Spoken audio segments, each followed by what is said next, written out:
Hello दोस्तों, स्वागत है आपका अपने यूट्यूब चैनल आरोग्य सीपी में। आज के इस वीडियो में हम बात करने वाले हैं एक और जड़ी बूटी के बारे में। इसका नाम है हार सिंगार। इस पेड़ को लगभग हम हर जगह देखते हैं और बहुत सारे मेरे देशवासी इस पौधे को प्रशंसक भी हैं। इसके पुष्प रात को दिखते हैं और सुबह झड़ जाते हैं। इसको इसीलिए शायद अंग्रेजी में जैस्मीन बोलते हैं, जिसका बॉटनिकल नेम है निक्टैंथस आर्बोट्राइस्टिस। इसको हम हिंदी में हार सिंगार या पारिजात के नाम से जानते हैं। हम इसको अपने घर आंगन में भी लगा सकते हैं। आयुर्वेद की दृष्टि से यह पौधा बेहद ही महत्वपूर्ण है। चाहे मंदिरों में इसके पुष्प को चढ़ाना हो तो ये फूल बहुत ही पवित्र माना जाता है। इसकी जो सुगंधी है वह बहुत ही प्यारी होती है। हार सिंगार का ये वृक्ष वास्तव में हमारे देश की सुंदरता को बढ़ाता है, हमारे घर आंगन की सुंदरता को बढ़ाता है, क्योंकि जहाँ पर भी यह एक वृक्ष रहता है तो वह पूरे वातावरण को सुगंधमय बना देता है, बहुत ही सुगंधित वातावरण बना देता है। यह जो पौधा है बहुत ही खुशबू देने वाला और औषधीय गुणों से भरपूर है। औषधीय रूप में यह हमारे जीवन के रोगों को भी दूर करता है। आयुर्वेद के अंदर ऋषियों ने इसके बहुत सारे औषधीय गुणों का वर्णन किया है। कितनी भयानक साइटिका प्रॉब्लम क्यों ना हो, जिसे आयुर्वेद में ग्रंथिसी कहा जाता है, उस रोग में यह बेहद ही लाभ करता है। आप अगर सियाटिका की वजह से चल फिर भी नहीं पा रहे हैं, उस स्थिति में आप हर सिंगार के 3 से 5 पत्ते को लेकर के कूट करके इसको आप 2 गिलास पानी में उबालें। उबालने के बाद छान करके आप इसे प्रातः सायं पिएं। यदि आप प्रतिदिन काढ़ा बना करके पीते हैं तो सियाटिका में बेहद ही लाभ होगा और आपको आराम मिलेगा।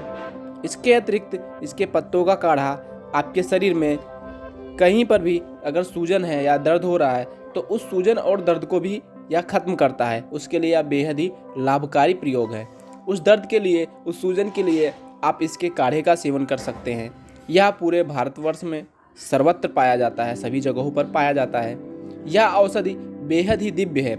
इसके अतिरिक्त यह आर्थराइटिस के लिए इसके पंचांग को लेकर के, पंचांग का मतलब इसके पुष्प को लेना है, इसकी पत्तियों को लेना है, पेड़ की छाल को लेना है, इन सब को ले करके सुखा करके लगभग 5 ग्राम पत्तियों को लेना है, सूखी हुई पत्तियों को, और इसकी पंचांग को ले करके लगभग 200 ग्राम पानी में उबालना है। उबालने के बाद इसको छान करके सुबह शाम इसका सेवन करना है। ऐसा करने से आर्थराइटिस में लाभ होगा। और सबसे बड़ी बात यह है, यदि आप चाय भी पीते हैं तो आप चाय में इसके 1-2 फूल डाल लें तो इससे चाय स्वादिष्ट हो जाती है। चाय का जो स्वाद होता है वह बहुत अच्छा हो जाता है। इसे आप हर्बल टी के रूप में भी उपयोग कर सकते हैं। चाइना में और जापान में इसे ऐसे ही पिया जाता है। अगर आपको हर्बल टी बनानी है तो हर्बल टी बनाने के लिए आपको 2 से 3 पत्तियों को लेना है और पीस करके चाय में डाल देना है। 1 फूल भी आप डाल सकते हैं, वैसे ज़्यादा फूल डालेंगे तो उसमें कुछ कसैला स्वाद आ जाएगा, लेकिन सिर्फ 1 फूल को आप डाल सकते हैं। यह जो हर्बल टी बन के तैयार होगी यह बेहद ही गुणकारी है। वैसे अगर चाय हम पीते हैं वो हमारे शरीर के लिए बहुत ही नुकसानदायक है, लेकिन अगर हम हर्बल टी पियेंगे तो हमारे शरीर के लिए फ़ायदेमंद होगी। इसके अलावा यह हमारे शरीर में बलगम को भी निकालती है और हमारा शरीर का जो आर्थराइटिस है, पैरों में दर्द होता रहता है, उसमें भी बेहद लाभ होता है। तो ये था हमारा आज का औषधीय पौधा पारिजात या हार सिंगार। दोस्तों मिलते हैं फिर अगले वीडियो में, तब तक के लिए नमस्कार दोस्तों। और ऐसे ही आयुर्वेद से संबंधित वीडियोस को देखने के लिए आप हमारे यूट्यूब चैनल को ज़रूर सब्सक्राइब करें।